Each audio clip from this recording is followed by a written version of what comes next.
अब हमारा जो आर्मी चीफ है ना, उसकी तो इस वक्त फटी पड़ी है। भाई ऐसा करें कि आप भाग के बंकर में घुस जाएं।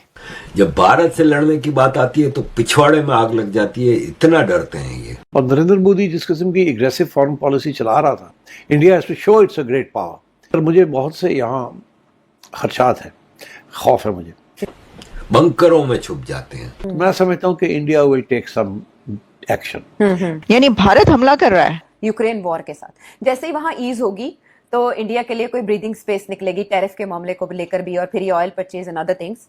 अभी प्रेसिडेंट ज़ेलेंस्की मगर जो रुक है, जाओ, India is not making concessions to Donald Trump. या उन्होंने कोई कंसेशन नहीं देनी और वो ना ही दे रहे। और सबसे बड़ा इशू यही बना हुआ है डोनाल्ड ट्रंप के लिए कि पाकिस्तान के साथ बात करना बड़ा आसान है, इंडिया के साथ बात करना बड़ा मुश्किल है। India is inflexible. इंडिया की एक तारीख है ऑफ बीइंग इनफ्लेक्सिबल। जी। और वो अपने आप को समझते हैं कि we are what we are. हमारे हम क्यों फ्लेक्सिबिलिटी शो करें? हमारी एक फॉलो पॉलिसी है, ये है वो। अजीज दोस्तों, पाकिस्तान जिस तरह तेजी से तबाही की तरफ जा रहा है, उम्मीद करते हैं कि अब जल्दी जान छूट जाएगी इस नापाक से। खैबर पख्तूनख्वा पुलिस ने एक आर्मी के हाजिर सर्विस मेजर इकबाल अलीम को यूनिफॉर्म में गिरफ्तार किया है 1.5 मन चरस के साथ।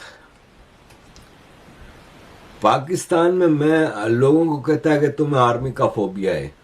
भाई, हर बुराई के पीछे आर्मी है। ईरान से डीजल पेट्रोल दबा के स्मगल हो रहा है, वो आर्मी कर रही है।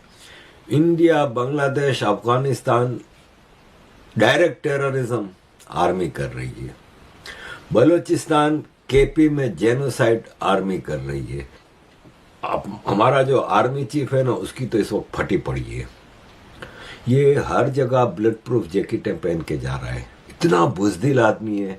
एक तरफ जब भाषण देगा तो कुरान की आयतें पढ़ेगा और बोलेगा कि मुझे शहीद होने का शौक है। तो शहीद होने का जिसको शौक होते हैं वो ब्लड प्रूफ जैकेटें नहीं पहनता। और अभी एक इसकी फोटो वायरल चल रही है। ये जीएचक्यू में अपने कोर कमांडर्स के साथ कॉन्फ्रेंस कर रहा था, बुलेट प्रूफ शीशे के पीछे बैठा था। अपने कोर कमांडर्स पे इसको भरोसा नहीं है। जब भारत से लड़ने की बात आती है तो पिछवाड़े में आग लग जाती है, इतना डरते हैं ये। बंकरों में छुप जाते हैं। जैसे पाकिस्तान स्पेस में, पाकिस्तान ने अपना रॉकेट भेजा है। कहां से भेजा भाई? वो चाइना से भेजा है। वो चाइना से भेजा है तो अब भाई इंडिया के रॉकेट इंडिया से उड़ते हैं। हाँ, इंडिया को दुनिया में किसी को सैटेलाइट भेजना होता है अगर उधर स्पेस में, तो वो इंडिया से कहता है कि हमारा भी सैटेलाइट रख दो। ऐसे ही पाकिस्तान चाइना को देता है कि हमारा सैटेलाइट भी ले जाओ। तो इसी तरह आपके पास कुछ बनता तो है नहीं। दोस्तों, 6-7 मई की आधी रात को जब ऑपरेशन सिंदूर शुरू हुआ और 10 मई में खत्म हुआ, इस बीच भारत ने पाकिस्तान के 9 जिहादी कैंप सहित 11 एयर बेस को नेस्त नाबूद कर दिया और पाकिस्तान एक सिटिंग डक की तरह सारा नुकसान झेलता रहा। पाकिस्तान ने भारत का कोई भी नुकसान नहीं कर पाया। इससे साफ जाहिर है कि भारत और पाकिस्तान के बीच में जो मिलिट्री पावर गैप है वह बहुत बड़ा है। लेकिन पाकिस्तान के पास एक ऐसा वेपन था और है जो भारत से कहीं ज्यादा इफेक्टिव साबित हुआ, और वह था प्रोपेगेंडा या कहें झूठ का चूरन।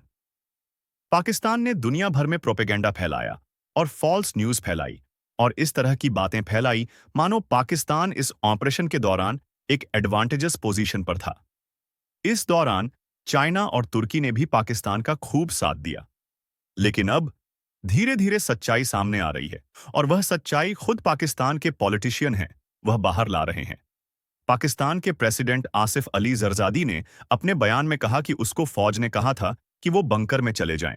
इससे साफ पता चलता है कि भारत का जो अटैक था उसका मैग्नीट्यूड कितना ज्यादा और घातक था।